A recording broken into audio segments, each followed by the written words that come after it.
704페이지까지 봤고요. 705페이지 이제 볼게요. 구매력 평가설과 이자율 평가설. 최근에 출제가 많이 되고 있는데 구매력 평가설은 전통적으로 출제가 많이 돼 왔었어요. 상대적으로 이자율 평가설은 조금 적게 출제됐었는데 최근에 나올 가능성 굉장히 높으니까 둘 다 꼼꼼하게 알아야 되겠고, 틀릴 가능성은 후자, 이자율 평가설이 훨씬 높아 나온다면. 먼저 구매력 평가설부터 볼게요. 구매력 평가설도 구매력 평가설도 환율 결정 이론이야. 또는 환율 변동에 관한 이론인데, 구매력 평가설부터 해야지.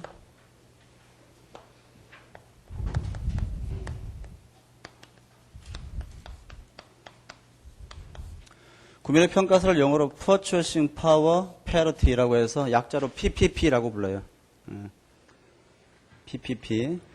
PPP는 뭔가 하면 이른바 일물일가의 법칙을 환율 이론에다가 적용한 거야. 자, 일물일가의 법칙이 뭡니까? 하나의 물건에는 하나의 가격만이 존재한다. 이게 일물일가의 법칙이야. 그럼 만약에 일물일가의 법칙이 성립하면 한국에 있는 물건하고 미국에 있는 물건이 있는데 그 두 물건이 똑같아. 그러면 물건 가격도 똑같아야 되겠지. 그래서 미국에 얼마 받고 한국에서 얼마 받는지를 알면 환율을 계산해낼 수 있다. 그런 뜻이에요. 미국에도 있고 한국에도 있는 물건 뭐가 있어? 여러 가지가 있지만 말이야. 전 세계적으로 가장 많은 사람들이 공통적으로 소비하는 물건 중에 이 빅맥 햄버거 있잖아. 빅맥 햄버거. 맥도날드에서 만드는 거. 예. 맥도날드가 워낙 다국적 기업이니까 전 세계적으로 매장이 다 있잖아. 그리고 전 세계 어떤 나라의 맥도날드에도 빅맥이라는 메뉴가 다 있단 말이야. 오늘 먹었어요. 제가 오늘 신림동에서 강의가 6시에 끝났거든요. 우리 오늘 수업이 이제 7시였으니까 끝나자마자 잽싸게 맥도날드에 뛰어갔지. 그래서 오늘 강의의 의미도 있고 해서 말이야. 간만에 내가 빅맥을 시켰지. 옛날에는 커팅 해주세요 하면 절반으로 잘라줬거든. 근데 이제 그게 위생상의 문제가 생겼는지 칼을 주면서 말이야. 저보고 잘라 먹으라고 그러더니 플라스틱 칼을 주면서 좀 잘라주세요 그랬더니 알아서 잘라 드시라고 그래가지고 제가 이제 차를 운전해가지고 다니는데 차 조수석에다가 햄버거를 넣고 막 달리다가 빨간불에 딱 걸리면 한 입 먹는 거야. 넣고 다시 막 가다가 또 한 입 먹고 콜라 먹고 다 먹으니까 도착했어요. 도착해서 커피 한 잔 먹으니까 바로 시작했단 말이지. 빅맥 간간히 먹으면 맛있어요. 자주 먹으면 몸에 해로울 거야. 빅맥 햄버거 먹고 한 달 버티기 시민단체에서 그런 프로 했지. 그 결과가 어떻게 됐습니까? 모르잖아. 왜? 일주일인가 돼가지고 그 실험에 참석했던 사람들이 전부 다 쓰러졌지. 그때 병원 갔어요. 햄버거 먹고 한 달 버티기 해보세요. 빨리 죽을 거야 아마. 많이 드시지 말아요. 빅맥 햄버거. 자, 똑같은 사이즈의 맛과 내용물의 빅맥 햄버거를 한국에서는 예를 들어서 1,200원에 판매하고 미국에서는 1달러에 판매한다고 가정하면 일물일가의 법칙에 의하면 똑같은 물건이 한국에서 1,200원, 미국에서는 1달러다. 그 얘기는 뭐야? 미국의 1달러는 한국의 1,200원과 같은 거 아니냐. 요렇게 환율을 계산해낼 수 있다. 이게 바로 구매력 평가설이에요. 구매력 평가설. 전혀 어렵지 않지? 이 구매력 평가설, Purchasing Power Parity는 두 가지가 있는데 이른바 절대적 PPP가 있고요. 또는 절대적 구매력 평가설이 있고 상대적 구매력 평가설 이렇게 두 가지가 있어요. 먼저 절대적 구매력 평가설에 따르면 환율이 어떻게 계산됩니까? 여기 있잖아. 미국에서의 빅맥 가격분의 한국에서의 빅맥 가격. 즉 동일한 빅맥의 미국 물가분의 한국 물가. 그래서 절대적 PPP는 이렇게 계산됩니다. 외국 물가분의 한국 물가. 즉 물가 수준을 가지고 환율을 결정할 수 있다고 보는 거지. 상대적 PPP는 어떻게 하는데?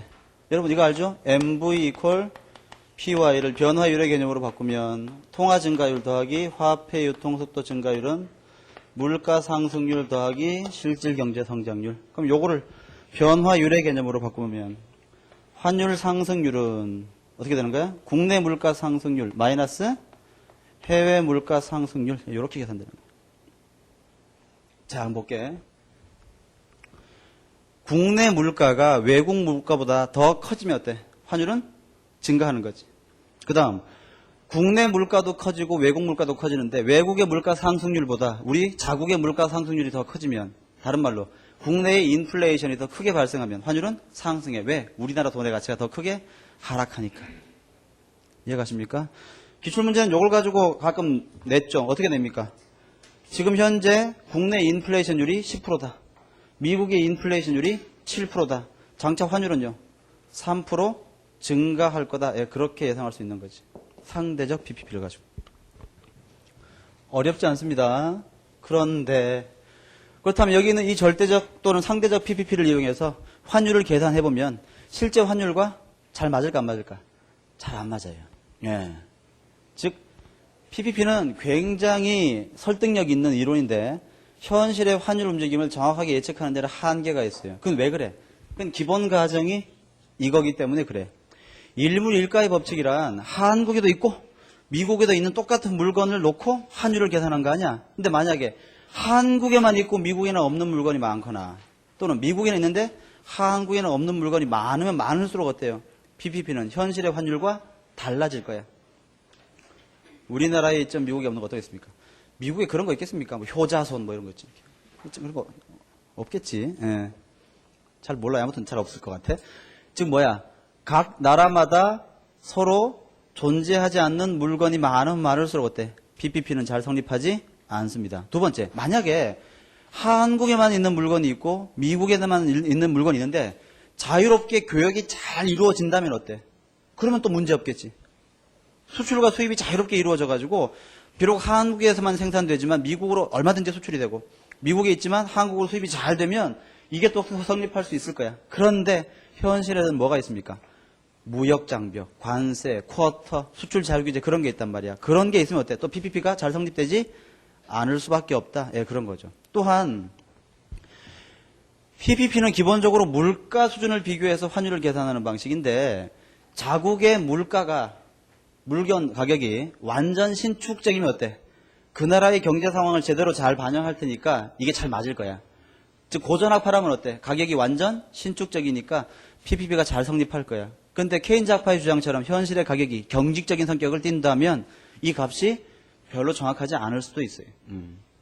그래서 PPP가 시험에 나오면 기본적으로 요 계산하는 공식하고요. 왜 PPP가 현실 환율과 잘 맞지 않느냐? 그 이유, 그 두 가지가 가장 많이 출제돼. 책을 볼게요.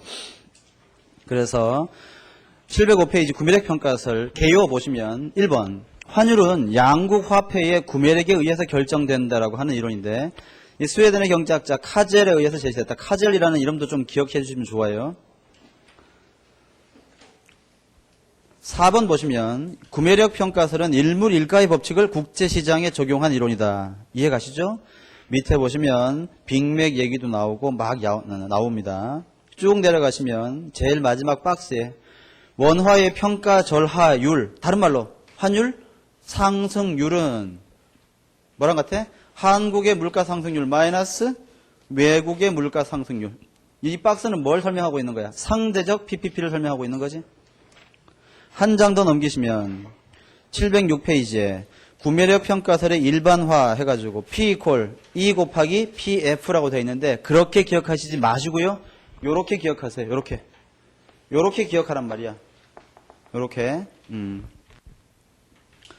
됐습니다. 그 다음에 위의 식을 미분하여 증가율로 나타내면 다음과 같다 해서 다시 여기에 있는 상대적 PPP 나오고 있지. 그래서 환율 상승률은 자국의 물가 상승률 마이너스 외국의 물가 상승률. 어렵지 않습니다. 밑에 문제점, 이거 중요하죠. 별표 치시고요. 꼭 물어볼 거야. PPP의 문제점 첫째, 구매력 평가설에서는 일물일가의 법칙을 가정하고 있지만 현실에서는 관세도 있고 수송 비용도 존재하고 기타 쿼터도 있고 이러한 무역 장벽 때문에 일물일가의 법칙이 성립하지 않는 경우 많아요.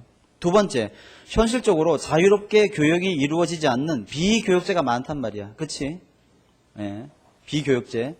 무역이 안 이루어지는, 그 말하는 거야.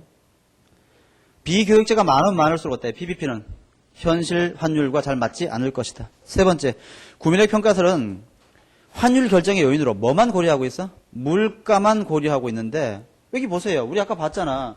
아까 이거 환율이 변하는 요인 중에 물가 말고도 뭐 있었어? 소득도 있었고 이자율도 있었고 뭐 되게 많았지. 그러니까 뭡니까? 구매력 평가설은 여기에 경상수지하고 자본수지 중에서 뭐는 고려 안 하는 거야? 자본수지는 고려하지 않고요. PPP는 경상수지 측면에서만 환율을 계산한 것이에요.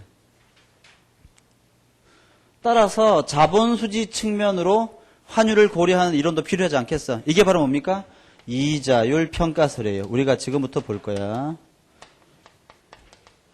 이자율 평가설은 Interest Rate Parity라고 해서 IRP라고 쓰는데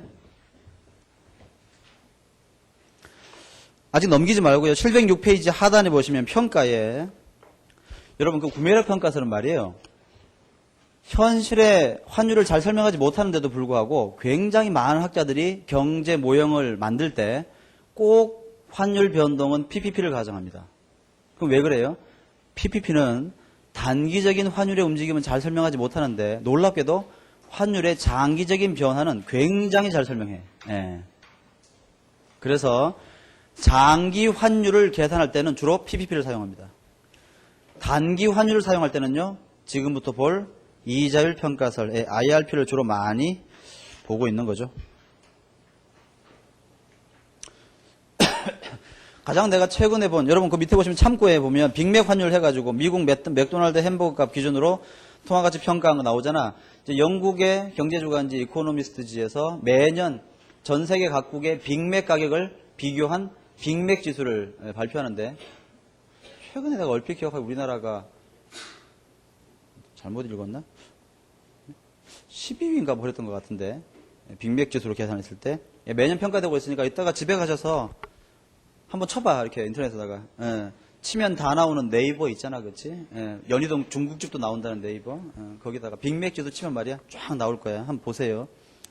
자, 707페이지 이자율 평가설을 봅시다. 여기 조금 더 어려운데 우리 책의 이자율 평가설에서 하는 설명이 조금 약간 좀 혼란스러워요. 이게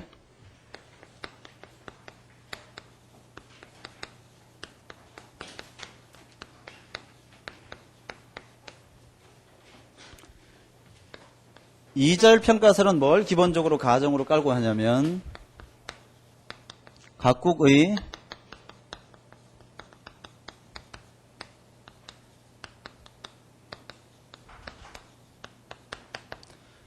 투자 수익률은 동일할 것이다 라고 하는 기본적인 가정을 깔고 시작합니다. 이게 핵심이야. 그러니까 이걸 잘 알아야지 이론을 이해하기가 쉬워요. 책을 보면 707페이지에 이자율 평가설의 개요가 나오는데 개요의 1번 보시면 단기의 자본이동에 따른 환율의 결정을 설명하려는 이론이 이자율 평가설이야. 즉 이자율 변동에 따른 환율 변동을 설명하는 것이 이자율 평가설입니다.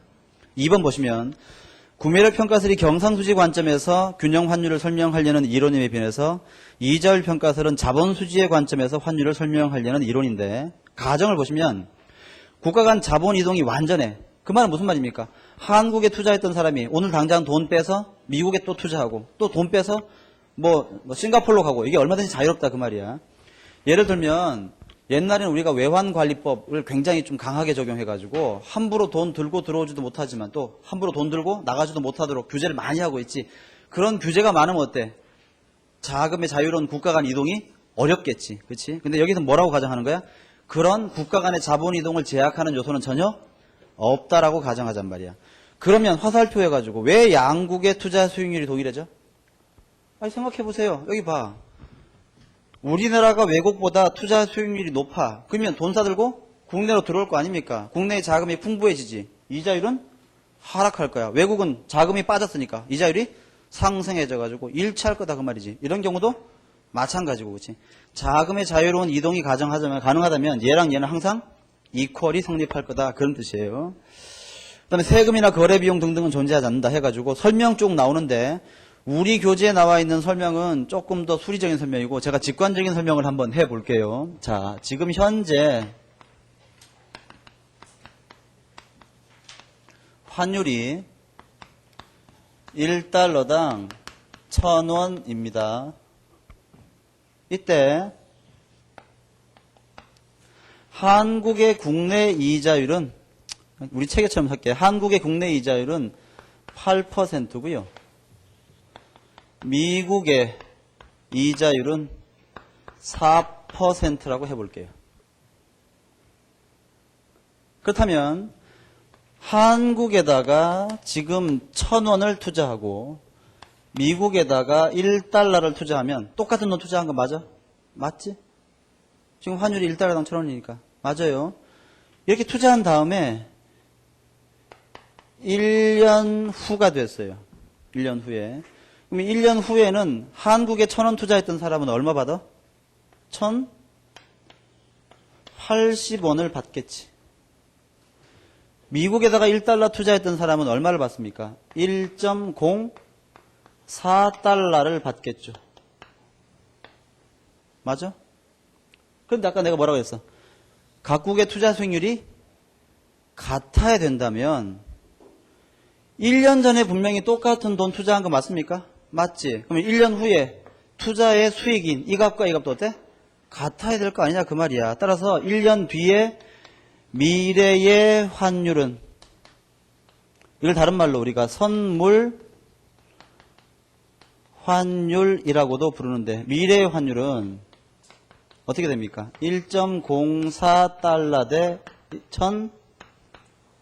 1,080원이 돼서 이거 계산하면 약 1달러당 1,038원쯤 나온단 말이야. 계산하면. 이때 현재의 환율을 spot exchange rate, 미래의 환율을 forward exchange rate 이렇게 쓴다면, 우리는 지금 요 데이터를 가지고 굉장히 재밌는 결과를 얻을 수 있는데, 우리는 지금 여기서 각국의 이자율과 현재 환율과 미래 환율 사이에 일정한 관계를 식으로 도출할 수가 있어요. 요걸 가지고. 요걸 가지고 식으로 도출해보면 어떤 결론이 나오냐 하면, 국내 이자율은 해외 이자율 더하기 현재의 환율 분의 미래 환율 마이너스 현재 환율, 요런 식이 성립이 됩니다. 요걸 우리 교재에서는 어떻게 표시하고 있냐 하면, 요걸 우리 교재에서는 R equal RF 더하기 2분의 델타 E 요렇게 표시하고 있는데, 이건 당연하죠. 왜냐하면 F-S는 뭡니까? 환율의 변화의 크기를 얘기하니까. 맞지? 얘는 뭐랑 같은 거야? 얘는 변화를 얘기하니까 F-S는 델타 S가 되는 거고, 얘는 델타 E랑 같은 걸로 이해할 수 있는 거지. 현재의 환율을 E라고 한단 말이야. S와 E가 같다면 말이지. 요렇게 표시해도 되고, 요렇게 표시해도 되는 거야. 식을 잘 기억하세요. 이걸 잘 몰라도 말이지. 이걸 잘 몰라도 요 식의 숨은 의미만 잘 이해하면 얼마든지 문제를 해결할 수가 있어요. 또 가끔은 요 식을 R equal RF 더하기 2분의 이 expectation 마이너스 2 요렇게 쓰기도 해요. 미래의 환율은 모르잖아. 미래의 환율은 알 수가 없잖아. 그러니까 미래의 환율은 예상치로밖에 예상 못하니까 미래 환율의 예상치 마이너스 현재의 환율의 크기. 이게 바로 뭐가 되는 거야? 환율의 변동 크기가 되는 거지. 그렇지? 자, 어떻게 이해하든, 다시 잘 봐. 어떻게 이해하든 똑같습니다. 여기 있는 R은 뭐야? 자국의 이자율이야. 여기 있는 RF는 뭡니까? 외국의 이자율이야. 만약에 자국과 외국의 이자율에 괴리가 생기면 그 차이는 뭐로 메꾸는 거야? 환율의 변동으로 메꾼다 그 얘기인데, 얘나 전부 다 뭐라고 부를 수 있는 거야, 얘를? 환율의 상승률이다. 이렇게 얘기할 수 있단 말이지. 아니, 2분의 델타 E 아닙니까? 얘도 마찬가지고. 이해가? 응.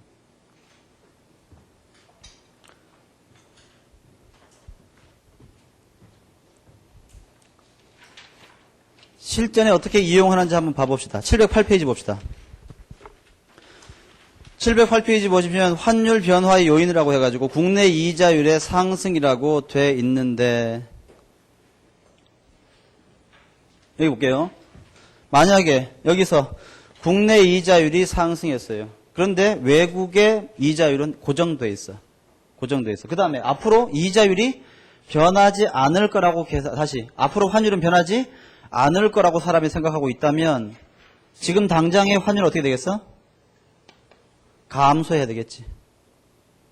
맞아? 예, 요렇게 얘기할 수 있어야 되는 거야. 그 다음 만약에 지금 한국의 국내 이자율이 10%야. 미국의 국내 이자율이 7%예요. 그럼 장차 환율은 어떻게 되는 거야? 3% 상승할 거다. 그렇게 예상할 수 있어야 됩니다.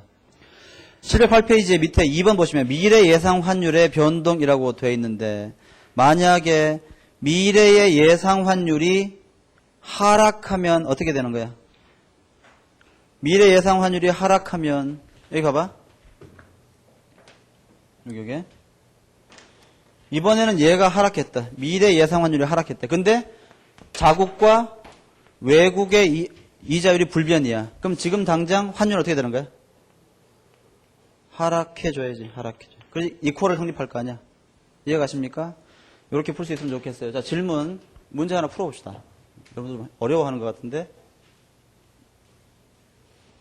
회계사 기출문제였어요. 나중에 다 보게 될 거야. 내 기억이 정확한지 모르겠는데 자, 현재 환율이 1200원이에요. 환율이 1200원인데 현재 한국의 이자율이 10%이고 그 다음에 현재 미국의 이자율이 6%야. 6%야. 이때 3개월 후에 선물 환율은 이렇게 헷갈리니까 3개월 후에 환율은 얼마인가 이렇게 물어봤어요. 어떻게 풀면 돼? R equal RF 더하기 S분의 델타 2분의 델타 E. 여기 있는 식 중에 뭘 써도 괜찮은데 요걸 한번 해볼까? 이렇게. 자, 그럼 봐. 여기 몇 프로야? 10%. 요게 6%. 그치? 연 6%, 연 10%라고 해볼게. 정확하게. 연 6%, 연 10%. 그러면 여기서 국내 투자 수익률이 해외 투자 수익률을 능가하잖아. 그럼 이걸 커버해서 양국의 투자 수익률을 동일하게 만들어 주려면 환율이 상승해 줘야 되는 건데 얘가 몇 프로 상승해야 돼? 얘가 4% 상승해야 돼. 자, 3개월 후에 환율 얼마입니까? 연 이자율이니까 얘는 연 몇 프로 뛰는 거야? 연 4% 뛰는 거지. 3개월 후에는요? 1% 뛸 거 아니야? 연 4%니까 3개월 후에 1%.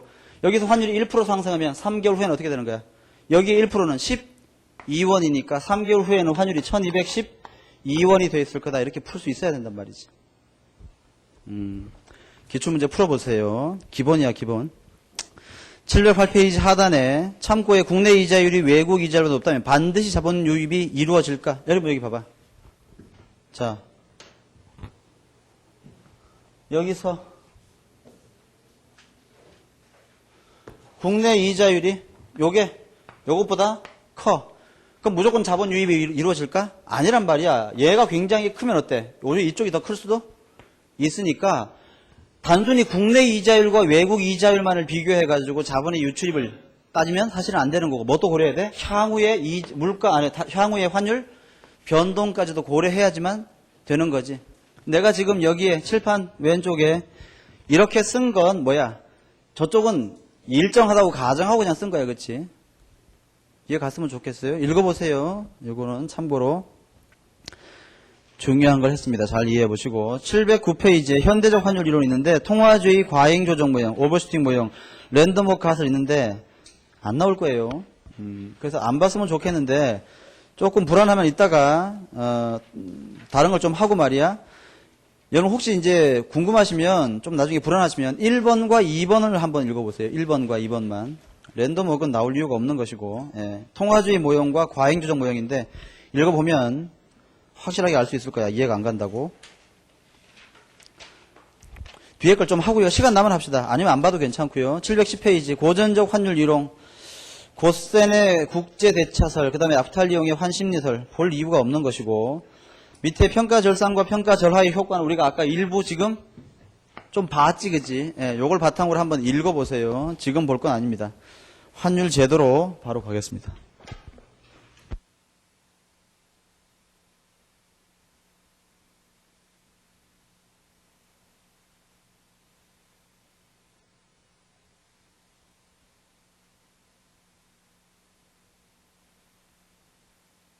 이제 이거 지워도 되겠네.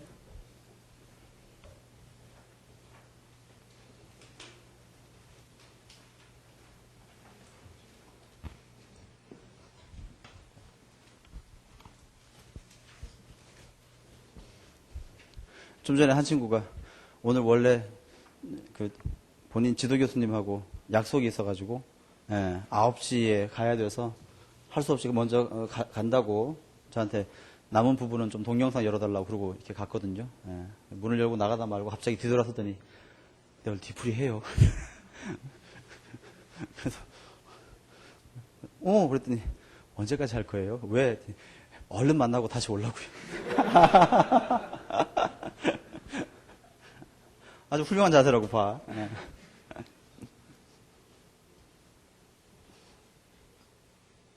자, 환율 제도인데 첫 번째 나오는 게 고정 환율 제도, 두 번째 있는 게 변동 환율 제도. 환율 제도에 관한 문제는 거의 출제 가능성 굉장히 높아요. 이쪽은 뭐 2년 걸러 한 번 정도는 꼭 나오는 것인데 나올 때가 됐단 말이야. 그런데 이쪽 출제하면 굉장히 잘 틀립니다. 왜냐하면 이걸 몰라서가 아니라 이 기억이 희미해져가지고 그래. 그리고 기본적으로 처음부터 좀 접근을 잘못해서 그러는데 고정환율 제도와 변동환율 제도의 장단점, 그 다음 페이지 박스에 보시면 박스에다가 비교해 놓은 거, 이제 그게 핵심인데 그걸 보기 전에 고정환율 제도하고 변동환율 제도가 뭔지 그걸 알아야 되는 거예요.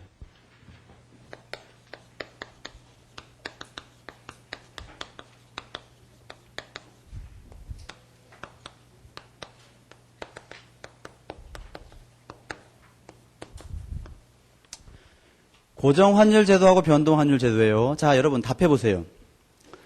고정환율 제도와 변동환율 제도 중에서 정부가 환율을 인위적으로 변화시키는 제도가 뭡니까?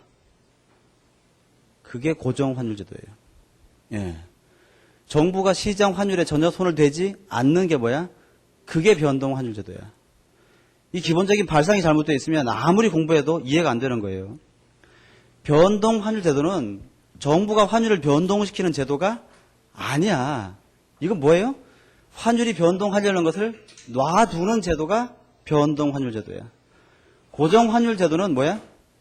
정부가 변하려고 하는 시장 환율을 인위적으로 고정시키는 제도가 고정환율 제도야. 그러니까 시장에 개입하는 쪽이 이쪽이고 자유방임으로 풀어놓는 것이 이쪽이에요. 말 그대로 환율을 변동시키는 제도는 변동환율 제도가 아니라 고정환율 제도인 것입니다. 이해가십니까? 자, 보세요. 예를 들어서 잘 이해해봐. 여기 한국이 있고 여기 미국이 있습니다. 한국이 미국으로 수출을 굉장히 많이 했어요. 그럼 수출 대금을 받겠지? 뭐로 받겠어? 달러로 받을 거 아니야? 그러면 수출을 많이 하면 국내에 달러가 풍부해져. 달러가 풍부해져. 달러의 가치가 하락하겠지. 달러가 흔하니까. 달러 가치가 하락하니까 환율은 하락할 겁니다. 그치? 이걸 그냥 하락하도록 놔두는 게 뭐야? 변동환율 제도야. 근데 정부가 얘를 변동시키지 못하도록 인위적으로 자꾸 고정시키려는 제도가 고정환율 제도야. 얘를 어떻게 고정시킬 수 있습니까? 쉬워. 환율이 지금 하락하려는 이유는 뭐야? 너무 풍부하게 많아진 달러 때문에 그래. 이 풍부해진 달러를 없애버리면 되겠지. 한국은행과 같은 중앙은행이 여기에 있는 달러를 사들여요. 예, 사들여. 그걸 멋있는 말로 외환시장에 개입한다. 그렇게 부르는 거지. 이걸 사들이면 산 대가로 대금을 줘야 될 거 아니야. 달러를 판 사람한테 달러 대금을 줘야 될 거 아니야. 뭐로 줘? 원화로 주겠지. 그렇지? 따라서 환율은 변하지 않고 일정하게 유지됩니다. 대신 고정환율 제도를 실시하면 어때? 원하지 않는 화폐의 변동이 생겨요. 이해가십니까? 거꾸로 요거 정반대로 해볼게요. 정반대로 한국이 미국으로부터 수입을 굉장히 많이 합니다. 그러면 그 대가로 뭘 줘야 돼? 달러를 지급해야 되겠지. 그러면 국내의 달러가 부족해져. 달러가 귀해지지. 달러의 가치가 상승해요. 환율이 상승하려는 압력이 발생하는데 이것도 또 상승하지 못하게 막아야 되겠지. 어떻게 막습니까? 여기에 있는 중앙은행이 뭘 갖다 팔아? 달러를 갖다 팔아. 갖고 있는 달러를. 그리고 대신 뭘 받아요? 통화량을 거두어 드리는 거지. 그럼 어때? 환율은 변함없이 일정하게 유지되는 거야. 이게 고정환율 제도예요. 그럼 봐. 고정환율 제도를 실시하면 원치 않는 화폐의 공급이나 원치 않는 화폐의 공급 감소가 이루어져요. 그렇다면 멋있는 말로 중앙은행이 통화량을 일정하게 또는 원하는 수준으로 유지하기가 쉬운 제도가 뭐야? 변동환율 제도고 중앙은행이 통화량을 마음대로 조절할 수 없는 시스템이 고정환율 제도예요. 이따가 내가 따로 다 필기해 줄 거야. 지금 그냥 말만 들어. 멋있는 말로 화폐 정책 또는 금융 정책의 독자성이 상실되는 제도가 고정환율 제도이고 금융 정책의 독자성이 유지 또는 보장되는 제도가 변동환율 제도예요.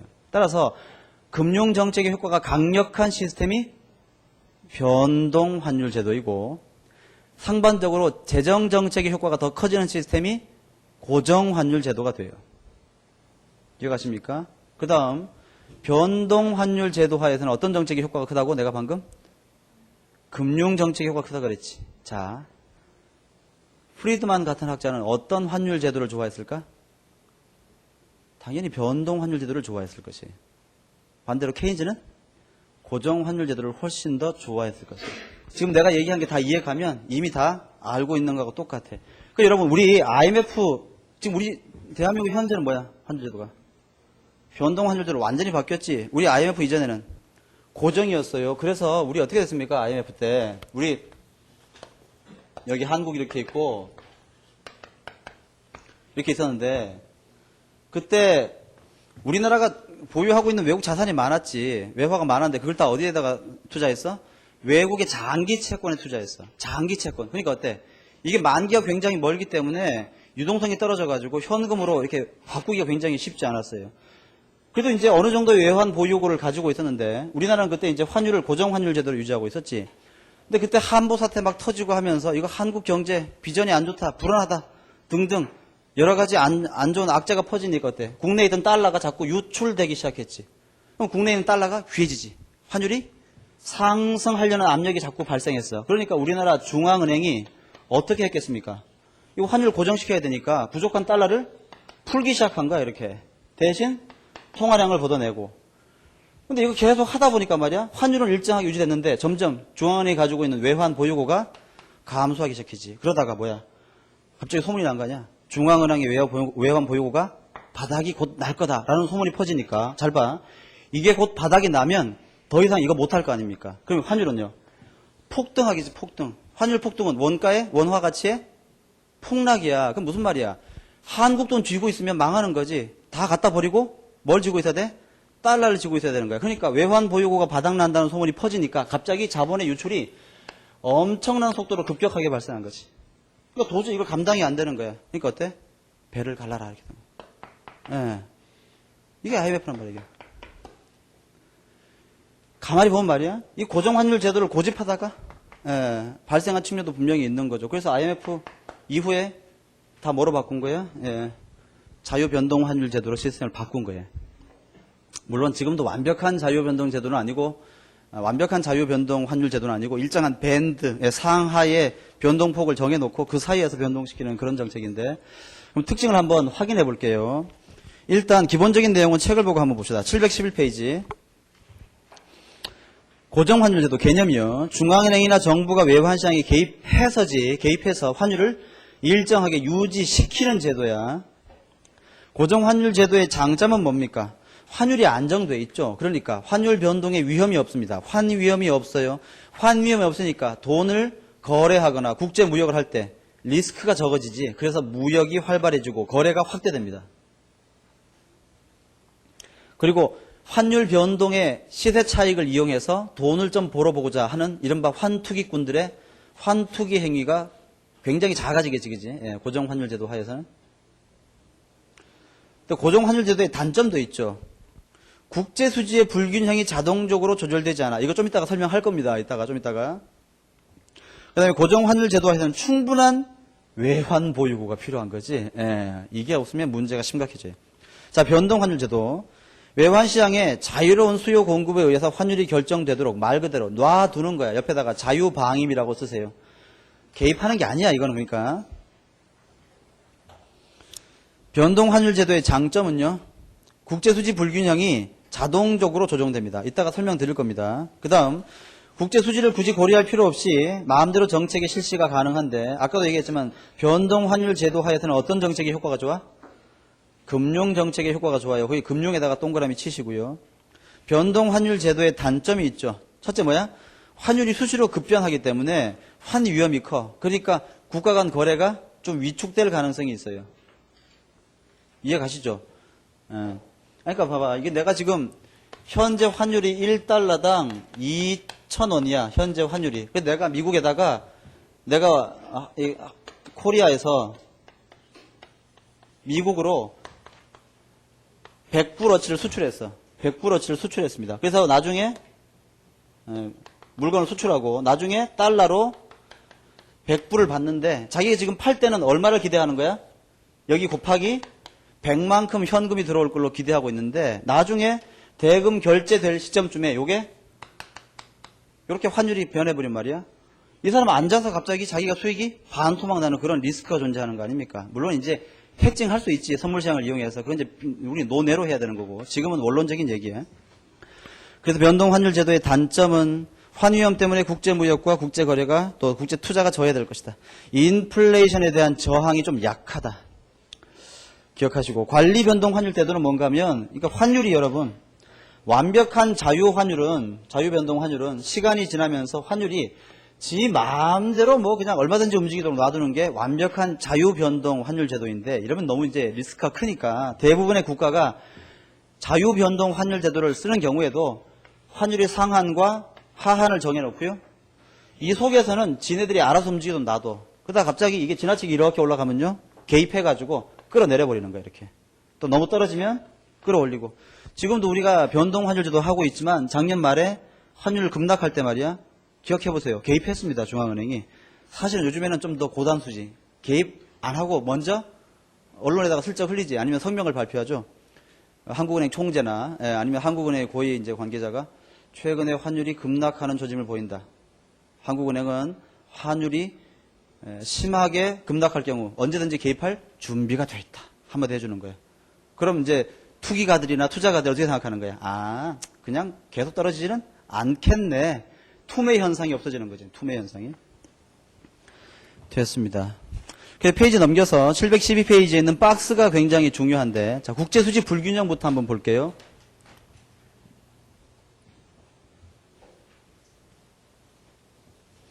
거기 보시면 뭐라고 되어 있습니까? 변동환율 제도 하에서는 국제수지 불균형이 자동적으로 조정되는데, 고정환율 제도 하에서는 그렇지 못하다. 아마 그렇게 되어 있을 것 같아요. 스토리를 보면 설명 들어보세요. 여기 한국이고 여기 미국인데, 한국이 미국으로 수출을 굉장히 많이 했어. 그래서 수출 대금으로 달러가 많이 들어왔습니다. 그러면 국제수지가 흑자가 됐다고 해볼게요. 흑자가. 예. X-M이 크게 증가했단 말이야. 이렇게. 이러면 더 정확하겠지? 자, 국제수지 흑자가 됐어. 한국의 국제수지가 흑자가 됐다는 얘기는 달러가 굉장히 풍부하게 들어왔다 그 얘기지. 달러가 풍부해지니까 달러의 가치가 하락하겠지. 환율은요. 하락하려는 힘이 발생하는데 변동 환율 제도는 하락하게 놔둬 막는 거야. 그냥 놔두는 거지. 환율이 하락했어. 그래서 어떤 일이 벌어져? 환율이 하락하면 원화의 평가 절상이 이루어지면 수출품의 가격이 상승하고 수입품의 가격이 하락해서 수출이 줄고 수입이 증가해서 들어왔던 국제수지 흑자가 다시 빠져나가. 언제까지? 이퀄 될 때까지. 거꾸로 국제수지가 적자가 되면요. 뭐가 발생하겠어? 환율 상승이 발생해서 이렇게 메꿔준단 말이야. 저절로. 이해 가시죠? 그런데 만약에 고정환율 제도라고 해봐. 환율이 하락하려고 한다고 막아야지. 그치? 중앙은행이 어떻게 합니까? 이 풍부해진 달러를 흡수하죠. 대신 뭘 풀고? 통화량을 풀어버리고. 그럼 어때? 환율은 변하지 않아. 그럼 이런 일이 계속 지금 진행되고 있는 거 아니야? 여기는요. 흑자가 계속 증가하는 거지. 이해 가십니까? 예. 첫 번째 확인해 보시고요. 두 번째, 환 위험은 작다 크다. 그건 어렵지 않고 국제무역과 투자. 환율이 안정적인 고정환율 제도 하에서는 국제무역이나 투자가 활발하다. 반대로 환 리스크가 큰 변동 환율 제도 하에서는 투자나 국제무역이 위축될 가능성이 높다. 물론 현실적으로는 해칭할 수 있다 그랬지, 그지? 선물시장 등을 이용해서. 그 다음에 해외 교란 요인의 파급 여부. 역시 거기에다가도 조그맣게 별표 하나 치세요. 여러분들이 시험에서 틀릴 수 있는 가능성이 있는 것이 첫 번째 국제수지 불균형하고요. 지금 볼 해외 교란 요인의 파급 여부하고 그 다음에 금융정책의 자율성 여부. 이렇게 세 가지가 제일 중요한 것 같은데 다시 한번 봅시다. 이제 지금 볼 건 교란 요인인데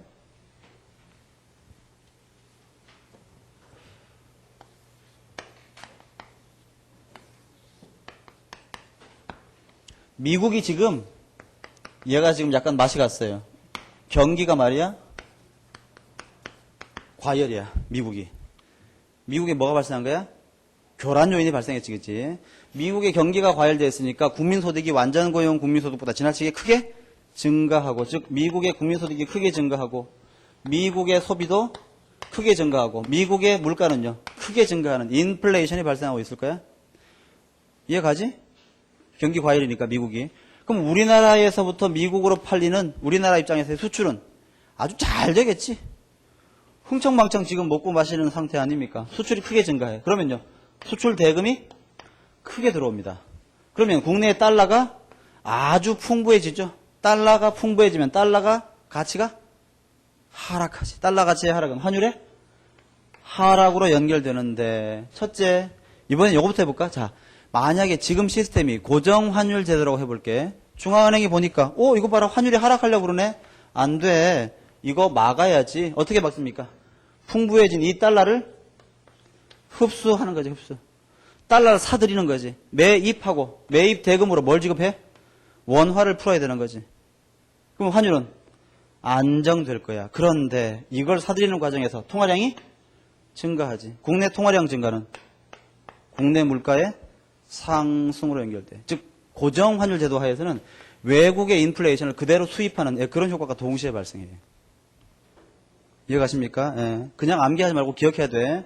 고정환율 제도 하에서는 외국의 또는 해외의 교란 요인이 그대로 국내로 전파됩니다. 그런데 만약에 이게 지금 이런 효과가 없다고 해봐. 이런 효과가 없고, 자, 국내 달러가 지금 풍부해지니까 환율이 하락하려는 압력이 발생하는데 변동 환율 제도라서 하락하게 그냥 놔두었어. 그럼 어떻게 돼? 환율이 하락해서 수출이 감소하고 수입이 증가하면 들어왔던 그 풍부한 달러가 밖으로 다시 빠져나가겠지. 그러니까 어때? 외국의 교란 요인은 국내에 전파되지 않는 거야. 그러니까 머릿속으로 이렇게 한번 생각해 보세요. 저는 이제 어떻게 기억하고 있냐면, 변동 환율 제도는 환율의 변동이라고 하는 것이 마치 여러분 그 권투 선수가 권투를 할 때 꼿꼿하게 서가지고 이렇게 안 때리잖아. 어떻게 때려? 막 유연하게 몸을 막 이렇게 움직이잖아. 그걸 뭐라고 합니까? 전문용어로 더킹과 위빙이라고 하지. 그걸 왜 하는 거야? 혹시 공격이 오더라도 움직이면서 슬쩍 흘려 피해서 맞으려고 말이야. 몸을 움직이는 거 아니야. 마치 변동 환율 제도에서는 환율의 변동이 외국으로부터의 충격을 흡수 내지는 흘려버리는 그런 효과를 가진다라고 한번 기억을 해보세요. 금융정책의 자율성 여부. 이건 내가 아까 했지. 자, 이미. 그래서 고정환율 제도 하에서는 금융정책의 독자성이 상실돼요. 따라서 고정환율 제도 하에서는 금융정책이 전혀 효과가 없습니다. 하지만 변동환율 제도 하에서는 금융정책의 독자성이 굉장히 안정적으로 유지되고 따라서 재정정책은 효과가 없지만 금융정책은 효과가 커요. 거기 정책 효과 보세요. 정책 효과에 고정환율 제도는 뭐라고 되어 있어? 금융정책 무력이라고 되어 있지. 괄호 열고 재정정책 효과 극대화라고 쓰세요. 또는 재정정책의 효과 커짐이라고 쓰시고 재정정책의 효과가 커짐. 오른쪽에 있는 변동환율 제도에는 재정정책 무력이라고 되어 있잖아. 괄호 열고 금융정책 효과 커짐이라고 쓰십시오.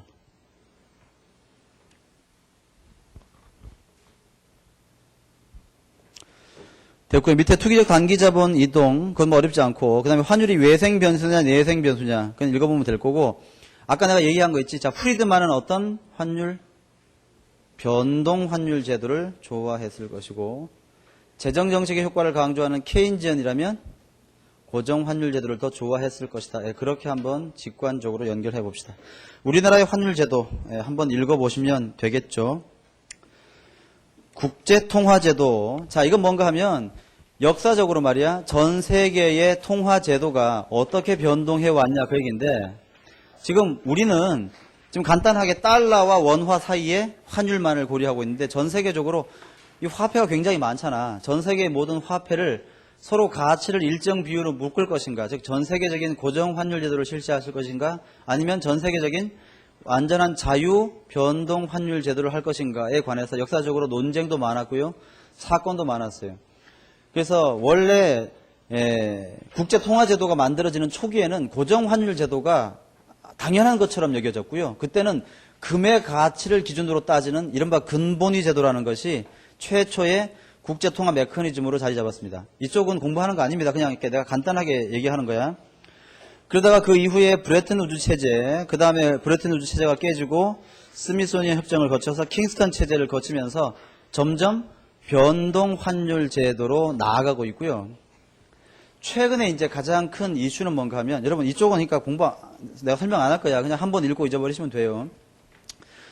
최근에 국제금융론에서 가장 큰 이슈는 뭔가 하면, 그건 당연히 이거예요.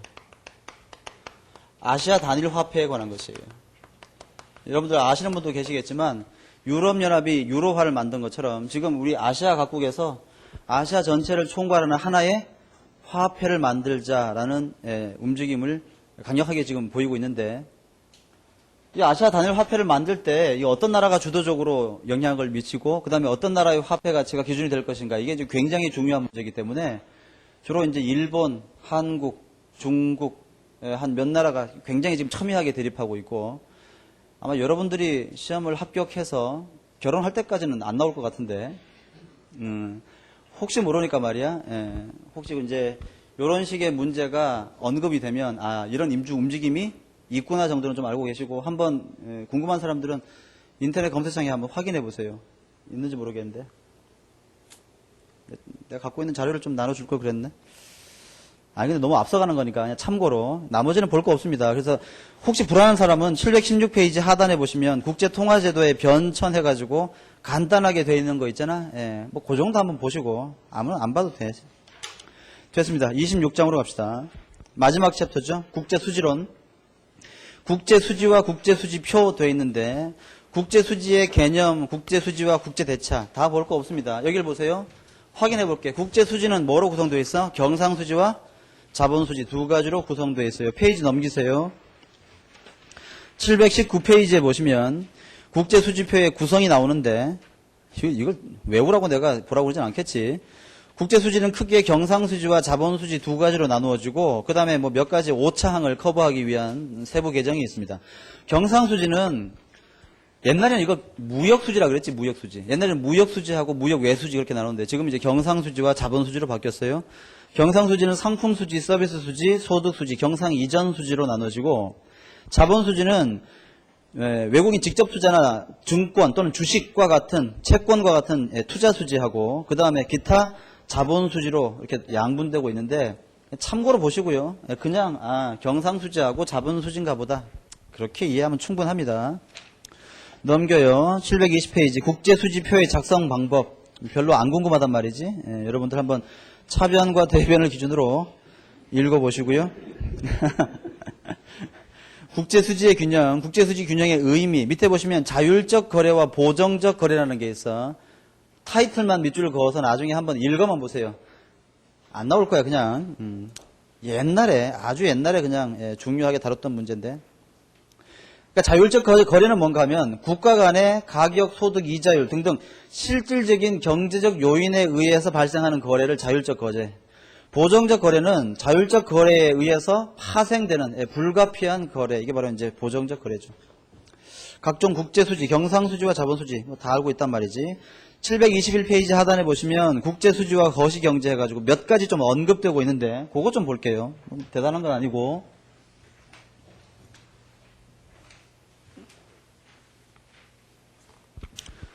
편안하게 들으세요. 편안하게. 그래서 거기 책에 보시면 지출 측면에서 보면 국내 총생산 GDP가 어떻게 구성되냐 하면 우리 잘 알고 있는 거지. Y equal C 더하기 I 더하기 G 더하기 X 마이너스 M이다. 예, 요렇게 되는데 여기서 여기 있는 C 더하기 I 더하기 G 얘를 우리가 A absorption이라고 불러요. absorption 한글로 써볼게 그냥. 뭐라고 써야 돼? absorption. 이거 어렵네 이거. absorption. 아 이거 스타일 안 나온단 말이지. 그냥 A라고 할래. absorption은 뭔가 하면 거기 보시면 밑에 당구장 표시해가지고 나와 있죠. 일정 기간 동안 국내외에서 생산된 재화나 서비스에 대한 한 나라의 총 지출액 또는 구입 금액이야. 이게 바로 absorption A인데 A가 C 더하기 I 더하기 G로 구성돼요. 그러면 여러분 이걸 A라고 놓으면 말이야. 이 식을 이렇게 바꿀 수 있겠지. Y-A equal X-M 이라는 식으로 바꿀 수가 있어요. 얘는 뭐라고? 한 나라에서 발생한 총 지출이야. 그럼 봐. 그 나라의 국민 소득에서 그 나라 국민들이 지출한 금액이 Y보다 A가 더 작으면 어때? 벌어들인 것보다 쓴 게 작은 거 아니야? 그럼 남잖아. 남는 건 뭐 한 거야? 수출한 거지. 그치? 그 다음 벌어들인 것보다 지출한 게 더 많으면 어때? 외국으로부터 수입해가지고 소비하는 거지. 그치? 그런 식의 관계가 있다. 그렇게 확인을 해보시고 그래서 페이지 넘겨보시면 722페이지에 이때 y-a, 즉 x-m이 0보다 큰 경우에 우리가 경상수지 흑자 이게 0보다 작으면 적자 그렇게 부른다 그 말이야. 물론 경상수지지. 아직은 지금 자본수지는 고려 안 하고 있는 거예요. 됐고요. 그 다음에 나머지 읽어보시고 경상수지의 내역도 중요하다. 안 중요할 것 같아. 그냥 안 봐도 되고요. 경상수지와 저축 및 투자 그걸 좀 볼게요. 어떻게 변동을 시켰나? 자, 이거 볼게. 여기서 지금 우리가 x-m을 y-a인데 a를 다시 써보면 y-c-i-g 요렇게 쓸 수 있고 그치? 얘를 한 번 더 바꿔 써보면 얘는 어떻게 되는 거야? y-t-c 더하기 t-g 마이너스 어떻게 되나? I 맞죠? 이렇게 바꿀 수 있는데 어떻게 한 건가 하면 여기다가 t를 한 번 더해주고 또 t를 한 번 빼준 거예요. 이렇게 상관없지 그러면? 그래서 얘랑을 묶어서 이렇게 하나 만들고 항을 그 다음에 여기는 얘랑 얘를 해가지고 항을 하나 만들고 이렇게 하나 만들었어. 됐지? 예. 요게 뭐예요? 요게? 여러분 소득에서 세금 냈지. 그게 뭐야? 여기까지가 뭐야? 그렇지 가처분 소득이지. 가처분 소득에서 소비하고 남은 거니까 이게 뭐야? 저축이지. 누구의 저축? 저나 여러분과 같은 개인 퍼스널의 저축이지. 그 다음 요건 뭐야? 정부의 총 조세 수입에서 정부가 사용한 재정 지출을 뺀 거니까 이건 누구의 저축이야? 거버먼트의 저축이지. 정부 저축. 그치?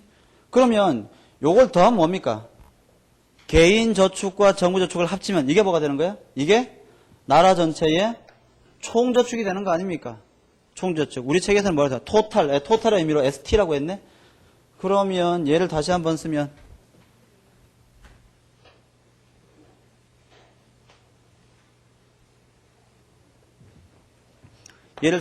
어떻게 되는 겁니까? x-m equal 나라 전체의 총 저축 마이너스 I 요렇게 바꿔 쓸 수가 있는 거지. 즉 뭐야 이게? 한 나라 전체의 총 저축에서 한 나라 전체의 총 투자를 빼고 남는 게 있으면 그게 뭐라고 하니까 외국에 수출되는 거지. 근데 이걸 다시 쓰면 이렇게 쓸 수 있잖아. 나라 전체의 총 저축은 개인의 저축과 요 왼쪽에 있는 식을 다시 쓰면 개인의 저축과 다시요.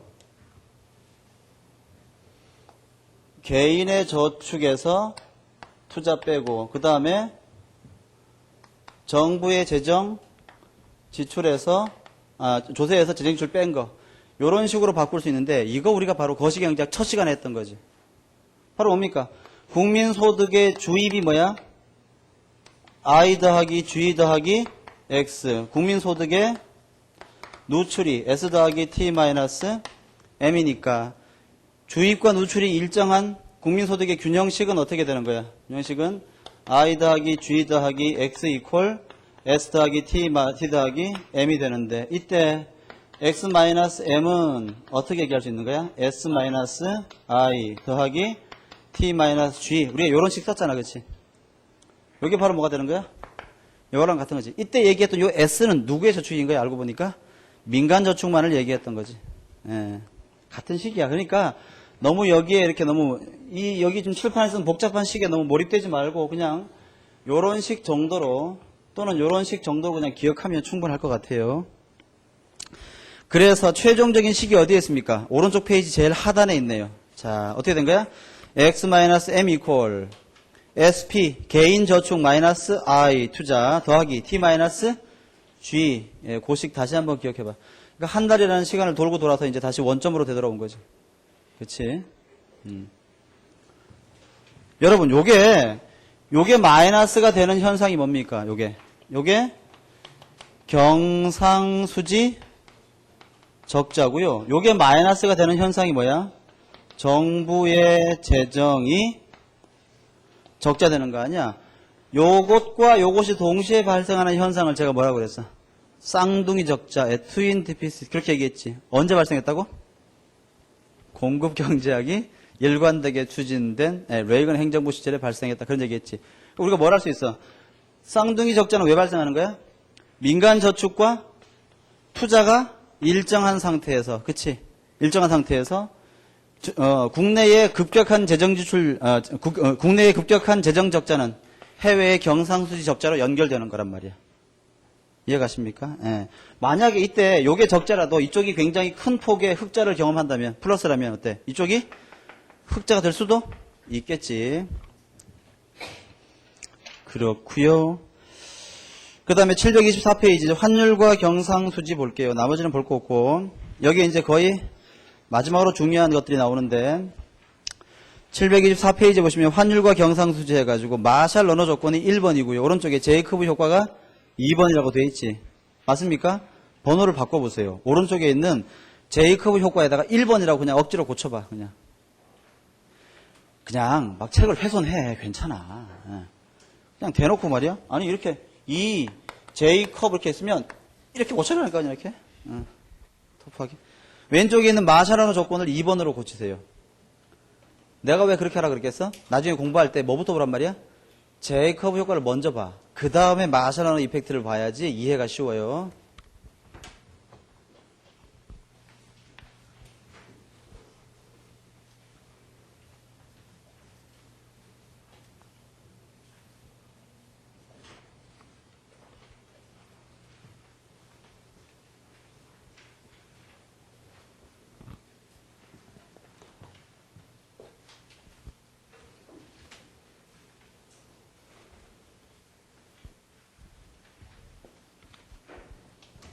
먼저 제이커브 효과를 볼게요.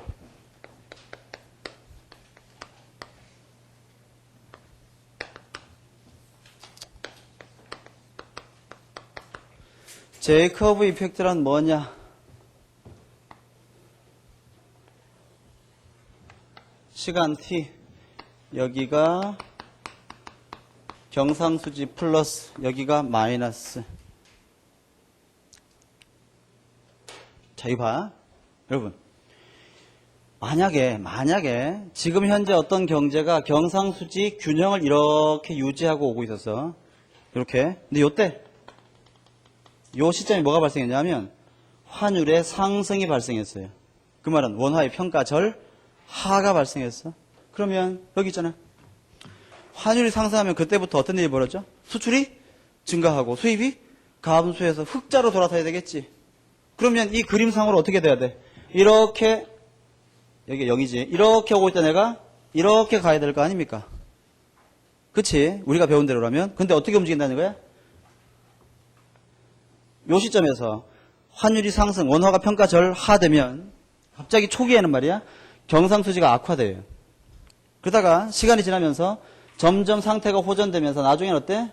개선된 상태로 유지되는 그런 현상을 보이더란 말이야. 이게 바로 원화의 평가절상, 원화의 평가절하 또는 환율 상승에 따른 제이커브 이펙트예요. 이게 시험에 나오면 제이커브 효과가 뭐냐? 안 묻습니다, 그건. 뭘 묻겠어? 왜 저런 일이 생기느냐? 그걸 물어보는 거야. 왜 그럴까? 잘 들어봐요. 이건 여러분들이 직관적으로 이해할 수밖에 없어. 자, 내가 아까 환율 상승하면 수출품의 가격이 싸지고 수입품의 가격이 비싸진다. 요건 당연히 맞는 말이야. 그치? 그 다음 여기서 여기로 넘어가는 데는 어떤 가정이 필요해? 외국 사람들이 메이드 인 코리아가 싸졌네? 많이 소비해야지. 또 우리나라 사람들이 뭐야 수입품이 비싸졌네? 안 사. 라고 하는 효과가 발생해야지. 이렇게 되지. 만약에 요게 발생했는데 이쪽이 안 발생하면 어떻게 되는 거야? 경상수지는 그냥 악화될 수밖에 없지. 내 말 맞아? 그런데 봐요. 환율이 상승 또는 원화가 평가절하됐을 때 수출품의 라벨을 싸게 바꿔붙이고 수입품의 가격 라벨을 비싸게 바꿔붙이는 것은 그날 저녁이면 돼. 근데 사람들이 싸진 한국 물건을 더 많이 찾고 우리나라 사람이 비싸진 외국 물건을 덜 찾게 되는 데에는 시간이 걸려, 시간이. 그렇죠. 즉 환율 상승에 따른 가격 변동 효과는 즉각적으로 발생하는데 거기에 따른 수량 변동 효과는 시차를 두고 서서히 발생하기 때문에 환율 상승 초기에는 급격하게 경상수지가 악화되다가 시간이 지나면서 가격 하락보다 소비량 증가가 점점 커지면 나중에 이게 개선되는 쪽으로 바뀐다 그 말이야. 다시 한번 멋있는 말로 하면 환율 상승에 따른 제이커브 이펙트는 환율 상승 초기에 환율 상승에 따른 수출품과 수입품의 가격 변동 효과는 즉각적으로 발생하는데 그러한 가격 변동에 따른 수량 변동 효과는 시차를 두고 서서히 발생하기 때문에 이런 현상이 생긴다 그런 말이야. 이게 바로 환율 상승에 따른 제이커브 효과야. 전혀 어렵지 않죠. 책을 볼게요. 그러니까 오히려 우리 책에 보시면 장단기로 구분해가지고 이렇게 얘기한 게 더 혼란스러울 수도 있어. 한번 잘 이해해봐. 자, 개념 볼게요. 평가절하를 실시하면 또는 환율 상승이 이루어지면 일시적으로는 경상수지가 악화됐다가 시간이 지남에 따라 개선되는 효과가 생기더라. 이게 바로 제이커브 효과. 왜 그래? 발생 원인은? 우리 책이 뭐라고 되어 있습니까? 평가절하가 이루어지면 수출 가격이 하락하나 단기적으로는 수출 물량이 별로 증가하지 않으므로 수출액이 감소한다. 그래서 경상수지가 악화된다. 하지만 시간 지나면서 물량이 점차 증가하므로 장기에는 개선된다. 혹시 이 중에 주관식 시험 치를 사람들은 이렇게 쓰면 말이야 깔끔한 답안이 아니야. 이렇게 쓰지 말고 아까 내가 얘기한 것처럼 제이커브 이펙트는 환율 상승에 따른 가격 변동 효과는 즉각적으로 발생하나 수량 변동 효과는 시차를 두고 서서히 발생하기 때문에 생기는 현상이다. 그렇게 정의하는 게 더 간단할 것 같아요. 전혀 문제 없지? 됐습니다. 여기까지가 제이커브 효과야. 그 다음에 내 말 들어봐. 우린 여기에서 아주 심각한 문제점 하나를 발견할 수 있어야 되는데 만약에 환율 상승했어. 가격 바꿨어요. 초기에 악화되는 거 이제 이해했지? 시간 지나면서 한국 물건 싸네? 많이 소비해야지 우리나라 국민들이 수출품 비싸네? 안 사야지 하는 효과가 점점 생기면 이렇게 올라가는데 만약에 잘 봐. 수출품이나 수입품의 가격이 싸지거나 비싸진 효과보다 우리 수출이 증가하는 효과나 수입이 감소하는 효과가 더 작으면 어떻게 돼? 즉 수출만 놓고 보면 환율 상승했을 때 수출품의 가격을 10% 하락했는데 소비량 증가 효과는 5%밖에 안 생겼어요. 그러면 어때? 최종적인 경상수지는 악화될 수도 있어요. 즉 얘가 이렇게 안 되고 말이야. 이렇게 될 수도 있어요. 그러면 내가 최종적으로 설명 먼저 들어. 이게 조중에 환율이 상승했을 때 경상수지 개선이라는 이 두 개의 파란색이 연결이 되려면 어떤 조건이 필요한가 하면 환율 상승했을 때 수출품의 가격이 하락하는 요 비율보다 수출의 물량이 증가하는 크기가 더 커야 돼. 또는 수출품의 가격이 상승하는 효과보다 다시 수입품의 가격이 상승하는 효과보다 우리 국민들이 수입을 감소시키는 효과가 더 커야지만 개선이 될 거야. 그치? 따라서 이 시간 이후에는 환율 상승은 언제나 경상수지 개선이 아니에요. 어떤 경우에만 환율 상승에 따른 가격 변동의 효과보다 수량 변동의 효과가 궁극적으로 시차는 좀 걸릴지 몰라도 궁극적으로 더 커야지만 올라올 거야. 그걸 계산한 사람이 있었지. 마샬과 러너예요. 왼쪽 페이지에 보시면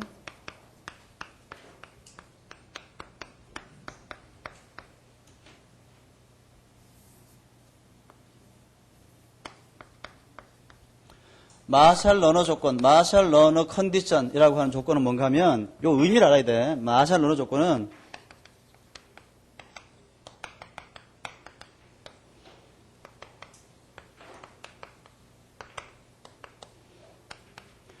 환율 상승 또는 원화의 평가 절하가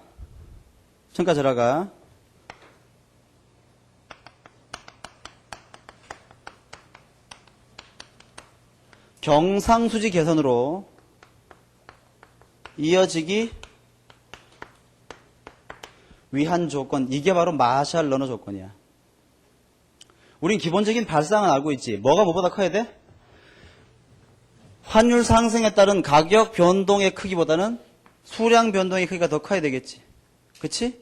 자, 봐. 그럼 예를 들어서 요게 경상수지 개선이 되려면요. 우리 국민들이, 다시 외국 국민들이 느끼기에 자신들의 수입품인 한국 물건 가격 하락을 딱 경험하고 난 다음에 되게 싸네? 많이 사야지라고 반응을 보여야 되겠지. 가격 변동에 따른 수요의 변동폭이 커야 돼요. 멋있는 말로 수요의 가격 변동이 커야 되지. 수요의 가격 탄력성이 커야 돼요. 거꾸로 우리 국민들이 외국 물건 가격 상승을 보고 수입을, 즉 소비량을 확 줄여야 되는 거지. 우리 국민들의 수요의 가격 탄력성도 어때? 매우 커야지만 경상수지 개선이 이루어져. 근데 봐, 만약에 우리나라 수입품 가격 상승에 대해서 소비자들이, 우리 국민들이 별로 수입을 줄이지 않아. 그래도 우리 수출품 가격 하락에 따른 외국 소비자들의 수출 증가가 매우 크면 어때? 개선될 수도 있겠지. 거꾸로 수출품의 가격이 싸졌는데 외국 사람들이 별로 우리 물건 사가지 않아요. 그래도 우리 국민들이 수입품의 가격이 증가한 걸 보고 수입을 아주 큰 폭으로 줄여주면 개선될 수 있겠지. 따라서 마샬 러너 조건은 뭔가 하면 우리 교재 어떻게 표시되어 있습니까? 그렇죠. 외국에, 이거 이렇게 쓰면 소득 탄력성 헷갈릴 것 같은데, 자국의 우리 국민들의 수입 수요의 가격 탄력성과 외국의 국민들의 수입 수요의 가격 탄력성이 합이 1보다 크면 돼요. 예, 이게 바로 마샬 러너 조건이야. 둘 다 각각 1보다 클 필요는 없어요. 예, 합이 1보다 크면 돼. 내 말이 이해 갔으면 좋겠네. 됐습니다. 그러니까 다시 봐봐. 그러면 아까 처음에 여러분 내가 여기에 제이커브 이펙트를 노란색으로 그렸잖아. 그러면 요 속에는 이미 뭐가 숨어 있는 거야? 마샬 러너 컨디션은 이미 성립한다고 가정하고 그린 거지. 그렇지? 예. 또 여기 있는 이 그림들도 다 어때? 마샬 러너 조건이 성립한다는 가정하에 내가 이 그래프를, 여기 이 식을 쓴 거야. 그래요. 726페이지에 국제수지 조정은 볼 거 없으니까 729페이지, 다시요. 726페이지하고 727페이지는 보지 마시고요. 728페이지를 볼 건데, 시간 얼마 안 걸릴 텐데, 조금만 쉬었다 합시다. 예.